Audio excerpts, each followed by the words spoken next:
Hello and welcome to We Women Want. This is our weekly show where we focus on women, we celebrate the achievers, we sympathize with those who need sympathy, we also try and find solutions for those who are in trouble, we raise issues from medical issues, health issues, social issues, for instance, who decides that size 0 is normal, we talk to acid attack victims, domestic abuse, we talk about laws that help women and laws that don't. But today I have with me a very special guest. I have with me Radhika Vaz. She is a face I think that most of us know quite well. She's a stand-up comedian and a writer, and good to have you on the show, Radhika. And someone like you, a career, a stand-up comedian. It's very interesting that you chose this as a career. So I would really love to talk to you about that. So I don't know if I chose stand-up or stand-up chose me. Like, I feel like sometimes you look at it like that, right? It's like, did I make a conscious decision to do this? So I used to work in advertising. Tell us your story. I would love to hear that. So my first job was telemarketing.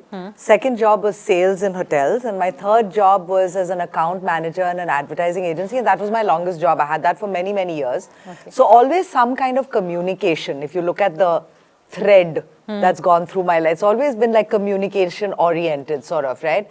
And when I lived in New York, which was when I was working for an agency in maybe like I moved in 99, 2000. So around that time, New York was, I thought, wow, I'm in New York, now my life will just magically be so interesting and whatever. But it wasn't, it was actually kind of lonely and boring. So I started doing, I was like, let me take a class. And I always was fascinated by drama, by theatre. As a kid, that was my thing, I used to do that in school. So I was like, okay, I'll do an acting class. And by mistake, I ended up taking what's called an improv comedy class. And that sort of just became, first I was doing improv comedy, then I started doing it a lot. I made friends over there. The moment you make friends in anything, it starts becoming more fun. And then you want to do more of it, just to hang out with them. And I just started meeting interesting, cool people that I wouldn't have met just in my job or in my social circle. And I think that really made this more fun for me, like a more engaging kind of an activity.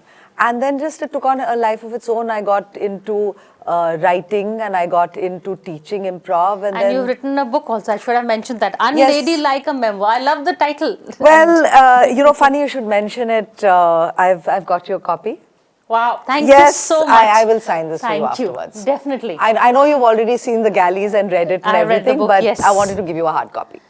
Thank you. I'm going to love it and I'm going to keep it, and I love to see what you will write. But I've read the book as I told you, and I just love the way you're so honest and candid. It's about your life. You relate in a very self-deprecating. Humor is there. It's not easy. You've also been through your ups and downs, but you're not wallowing in pity. That's a brilliant. So, I think that's the point of comedy in a way, and I think a lot of people who take to comedy as a how shall I put, as a career, whether it's stand-up comedy or whether you're writing for film and television or if you're writing a book, I think a part of it is therapy.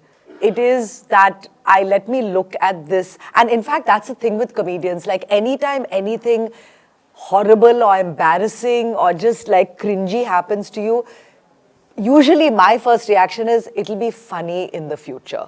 Like, it's okay. Whatever's happening right now is horrible, but it'll be funny in the future. So material, that's it. So I think part of it is, okay, great, we have material, but also, there's a reflection that you have to go through. And healing any kind of problem that you have in life, any kind of trauma, any kind of anything, it comes from being able to reflect on it and move through it. So in that sense, I definitely feel like focusing on what's happened to me in my life has helped me find closure. With certain things. No, you do take the everyday, and you do try see the humor in it. But it's light reading, but yet there's a nice messaging also undertone. It's not, for instance, would you call yourself a feminist? 100%. I'm 100% a feminist. The funny thing is, I feel like I grew up in a time when, I'm 50. And I grew up in India, obviously, and I grew up at a time when we didn't all have the language for what a feminist was. Ah. So I actually had this weird idea of what feminists were, that they were, you know, women who wanted to kill all men and be single and never have beautiful clothes. Yeah. And I was like, There's a lovely phrase. What, older, angry and hairier? Yes, that's my show. That's my second show is called Older, Angrier, Hairier. By then I had fully embraced my feminist side. Okay. But I think that over time and as I got smarter and wiser and read a little bit more about feminism, I'm like, no, wait a minute. These are just regular women who are like, give us all the same breaks, don't treat us differently, give us the same jobs, pay us the same amount you're paying the guys. It's all about equality. So yes, very much a feminist. I think everyone should be a feminist because, you know, we are equal. I mean, we are more women than men on the planet right now. Correct, yeah. So all we're saying is be equal. I mean, Yeah, being a feminist, that's it. There's nothing more to it. But, you know, there are the expectations. I mean, yourself, you know, you married into a, you know, your family is a traditional Jat family, Yes. I assume. Then the other expectations of being a woman is, you know, a woman means that she has to be a mother, she has to Yeah. be, you know, have a certain kind of traditional career. Yeah. So you crossed all those glass ceilings. Yeah, I think for me the biggest one was not having kids, to be honest. I wanted to ask you about that. Yeah, I think for me the hardest decision that I had to make for myself was to not have a child. Because I do very frankly believe that I got married because it was an expectation. From society, nobody else. Like my parents were never the type of people who were telling me to get married, and I don't think my husband was trying to marry me either. I kind of like browbeat him into it. Yes, I say it in the book.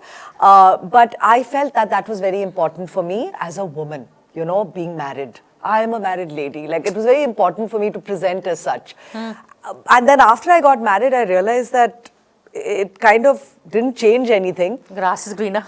The grass seemed a lot greener back there. But more than anything else, I think it taught me one lesson. And the lesson it taught me was that I need to now make decisions for what I, in my gut, feel is important. And the next choice that I had to make was, do I want to be a parent? Yeah. And I very strongly did not want to. And I don't think it's for everybody. I don't think we live in an agricultural society anymore where the point is to have lots of kids to work on the farm. Like that's not where we are today. So I think that for most of my friends, many of my friends have children, many of my friends don't have children, and many of my friends are single, male and female. So I'm lucky to be exposed to that type of a society that I could actually just stop all, you know, put the brakes on and say, wait a minute, is this what you really want to do? Because you can still backtrack out of a marriage. You can't really backtrack out of parenthood. Correct. So I said, yeah, maybe that's not for me. And it's not because I have some great career. It's not because I have a difficult career. There are many of my friends who are comedians, women who are also moms. And they have rip-roaring careers. It's nothing to do with that. It's a choice that I believed I could make. And I'm very lucky that that choice in the end was supported by those around me. And, you know, even if it hadn't been, I would have still made that choice. Not all of us are cut out to be married, and not all of us are cut out to be mothers. No, but yet, you know, in spite of how emancipated society is, and, you know, you talk about that in your book also. Yeah. Movies with the message that show women, you know, it all ends up with a happy ending, which is marriage. Happy ending is equal to marriage. 1000%. I mean, we were just talking about that, and I say it in my book. Pretty Woman ends with her marrying Richard Gere. Happy ending. Thelma and Louise ends with them diving off a cliff and dying because they left the men that they were with. So I feel like there's always been this thing in society where you will be happy and content if you do it our way. But I feel like that's changing too, isn't it? So how is this, you know, initially, you know, you're lucky that in your immediate circle people supported you. But, you know, there is pressure from society, that especially the decision not to have a child. That's like a huge one. How did that, you know, the reactions that you got? And how did you deal with them? I think the reactions I got were the standard reactions. You know, you should, you must, you'll be very lonely. Think about how you'll be in your old age. That's a good one. That's a favorite one, right? If everything else fails, like you're going to die alone. Insurance policy chahiye. You have to. And I think initially I dealt with it very badly. I was so conflicted, and I would keep telling my husband, why can't you tell them that you don't want a kid, and why are you putting it on me and everything? But really, it is up to the woman. It is our choice. If husbands want to have a kid, but you don't, it's your body that carries the child. Yeah, it's up to you finally, you know. So finally I had to basically, as they say, grow a pair and be like, okay, I don't want to do this. I had to grow up a little bit. I had to assert my own feelings about how I wanted to live my life, and it was a new thing for me because I don't think I was a very assertive person, but this was definitely an experience that made me come out for myself, like support myself. And so initially I didn't handle it well, and then I sought the help of a therapist. And then once I had that, I was like, oh no, I'm not doing the wrong thing. And then I was like, okay guys. And at a certain point, everyone leaves you alone. Yeah, but initially, you know, I found that very interesting in your book, rather amusing, you know, when you actually either you came up with a medical excuse or you tried to yeah, find I was like, you know, we're trying. First we were trying for like 2 years. And that evokes a lot of sympathy. And that evoked so much, though that evoked encouragement. Oh, they're trying, lovely, lovely, lovely. And then finally it became, you know, I think there's a problem. Then that was sympathy. But then finally people were like, okay, clearly you're not trying hard enough. Clearly, you're not seeking the help that you should be seeking. Then I had to finally be like, no, we're not doing it. No, but you know, these are the things that we are seeing now. You know, more and more young women are actually putting career first, then children, then marriage. And they're very happy with it. Correct. Now it's the other way around. You know, the truth of the matter is that we've seen, even in marriages, it's one person taking care of the children. Women have been taking care of children for so long. You know, and no, I'm not saying all men, okay, so don't get excited, guys. But I do feel like most families, if they look at the percentage of work that goes towards child rearing, 100% falls on the woman. 100. And that's even modern families. So if a girl turns around and says, hey, 1 minute, I'm making enough money to hire a nanny, I have my mom and dad who can come live with me, I can do this on my own. Why is everyone so surprised? Of course she can do it on her own, you know. Which is the other thing, you know, but having said that, is there a, you know, do you feel that in terms of, you know, the male point of view, that, you know, at the end of the day, they don't have a choice also, you know, they have to be the bread earner, they have It's horrible, don't you think? Like, I actually feel like patriarchy has messed everybody up. Acha. They've made us be beautiful, that's our job, and men have to be wealthy.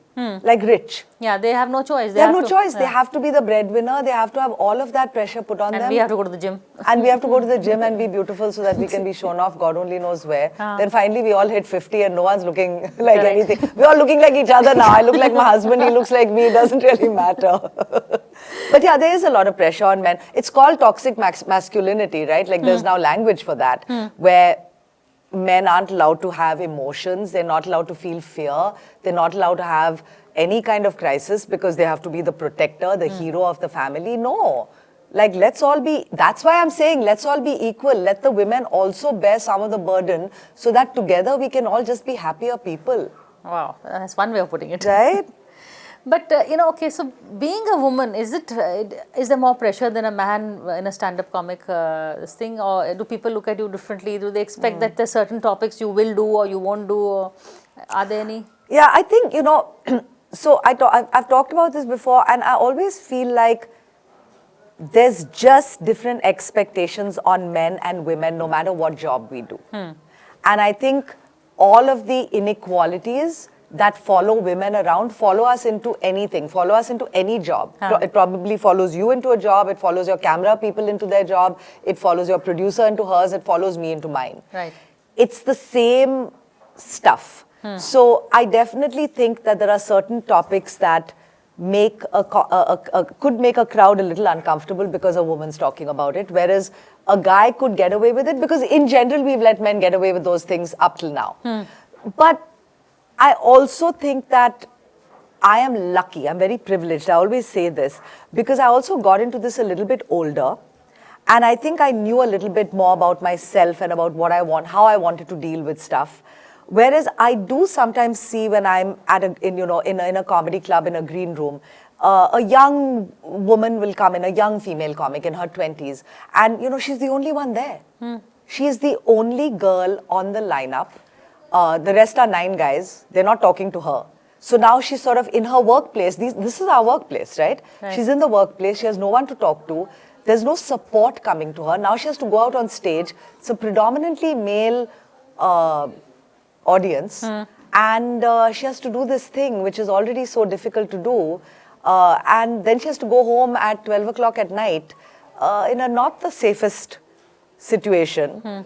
It's not an easy job for a young woman. And it really bothers me in that way. And it's not my story, but I know that it is the story of many young up-and-coming female comedians. So it is very difficult for them. Okay, I'm going to take a break, then I'm going to talk to you a bit more about the content.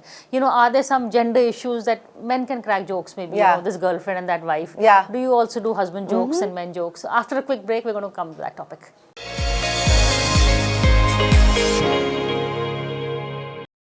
Hello and welcome back to We Women Want. We're in conversation with Radhika Vaz. She's a stand-up comedian and a writer. In fact, she just given me a copy of her book, Unladylike, a memoir, which I recommend very highly. It's very readable, and it's great fun actually, just like you. Thank you. So, but you know, we were just talking about content, about being a woman comic. What about content and gender? How do you handle gender issues?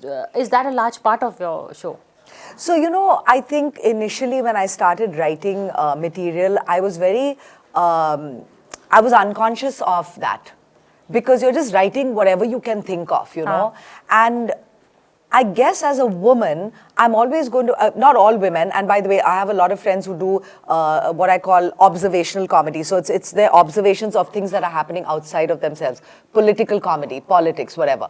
I personally talk a lot about my experiences, and my experiences are as a human being, female, on this planet, as a friend, as an adolescent. You see in my book, I talk about, you know, puberty, I talk about growing up as a girl, I talk about obviously sexual awakenings, I talk about being married, I talk about dating, I talk about being a daughter-in-law, I talk about being a working comedian. So I talk a lot about, it's very autobiographical. That's my style, okay?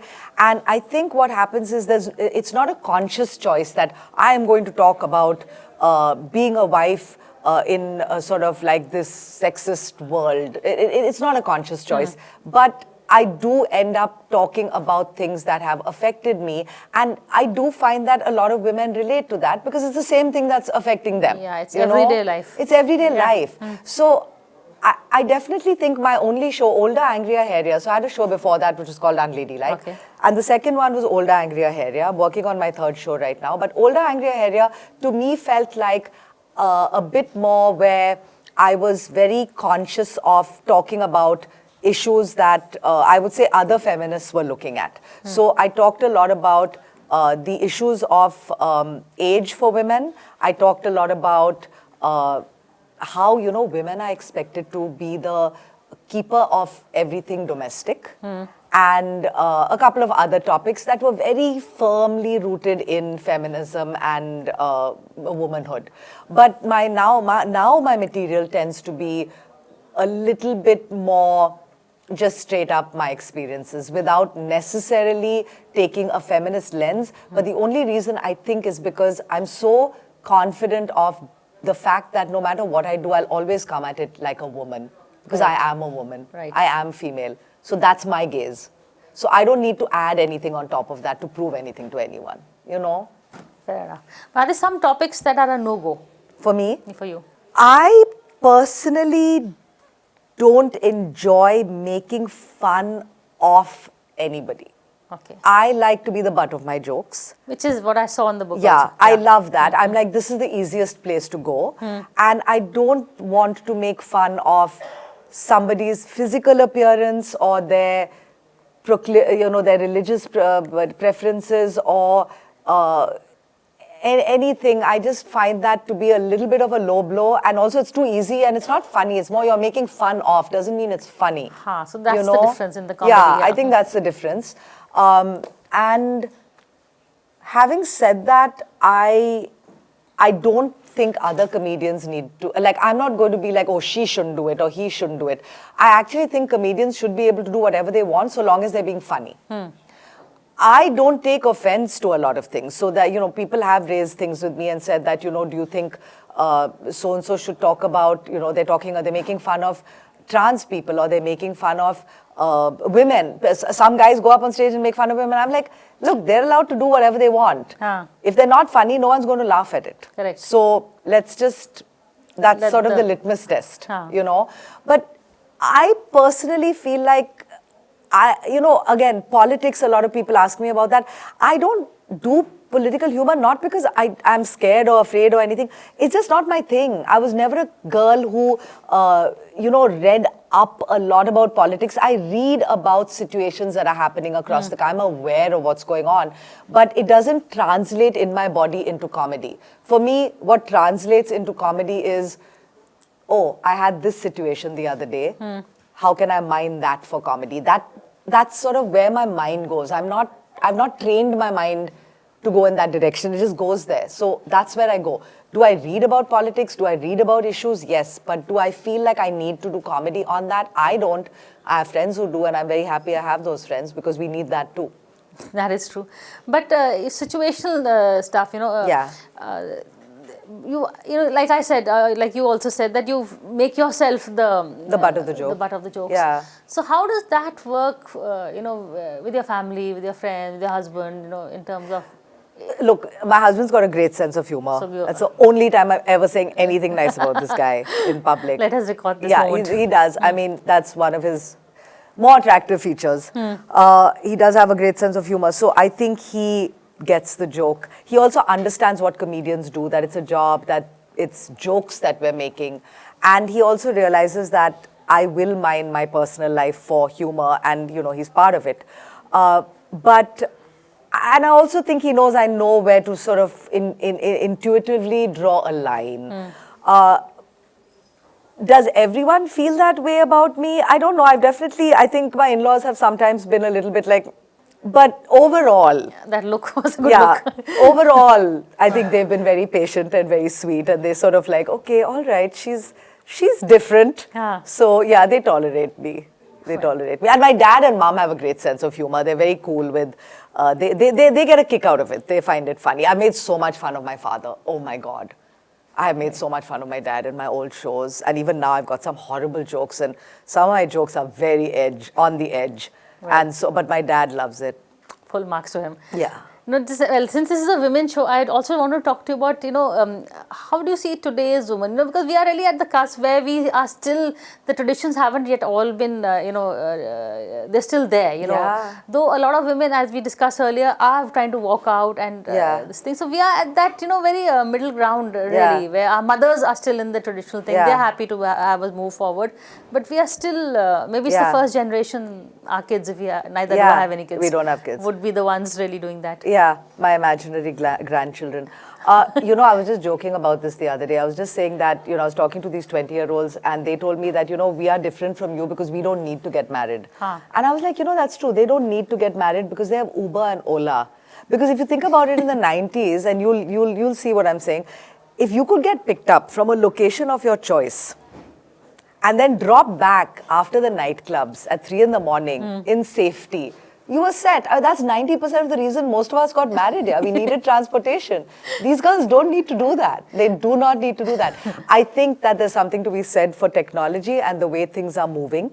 I also think it says something that we're in a world now where you get the job not because you're strong or tall or whatever. You get it because you can think and you can, you're creative or you're smart. And that puts women in a better position. So you're going to see a change in the way everybody... And by the way, I talk to a lot of young guys. I have nephews. They don't want to get married. They don't want to have kids either. I think that this whole thing of getting married and having children as a default setting for your life, that's changing for everybody. That is interesting that even the men don't want to say, Mera naam aage badega and all the rest of it. Yeah, I think there's no ego now. There's no like, oh my God, like who's going to carry on the family name? It's fine. The family name can take a break. Which is why I think the mothers of today, which is our generation, are in that position to, allow is a strong word, but They're it's a more permissive generation. Ours is a more permissive generation as parents, I think, and that is why their children and then their children's children are going to be have more freedom to make choices. They're not going to be told what the right thing to do is. I had a very interesting experience, and this is like not necessarily 100% related, but I was having dinner with a friend of mine, and they are 3 generations living in the same house. Wow. And her son started fighting with her husband, which is my very good friend, meaning he's our age, son is 18, and the grandfather was sitting next to my friend. So the father, the son are fighting, grandfather's having his dinner.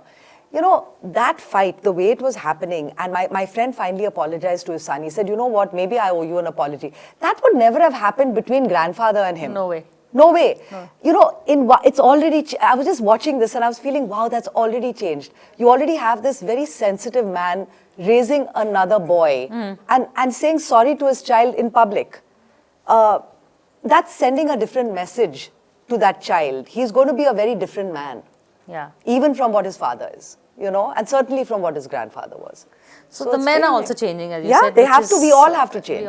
Everyone has to change. What about the stereotyping of size? We did a show on. Yes, I watched that show. Size 0 is normal. Yeah. So things like that is that also due to shows on that you raised that issue? I did. In my previous show, I did a lot of jokes about physical appearance and how I looked at it more through the lens of aging and how aging is prohibited for women. You just have to keep looking youthful until you finally drop dead. Correct. So in fact, like I have friends who are like, you should dye your hair because people will know how old you are. I'm like, no, they'll know how old you are because we're hanging out together. You have a problem with that.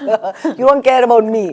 So I just feel like it's in the same realm, You have to be this size, your hair has to be this color, your skin has to be that tight, and otherwise, forget it. So I do think it's very strange. I also think it's so manufactured. And it goes back and forth, right? First you have to be skinny, now you have to look like Kim Kardashian. Now she's losing weight, so we'll all have to go back to being skinny. It's very confusing. On that note, Radhika Vaz, thank you so much for talking to us. Thank you. I wish you all the best with your book and your next show, which I hope we'll be invited to. Otherwise, we'll have a talk about it later. Yes, absolutely. Thank you so much for having me. Thank you so much. And thank you so much for watching this show.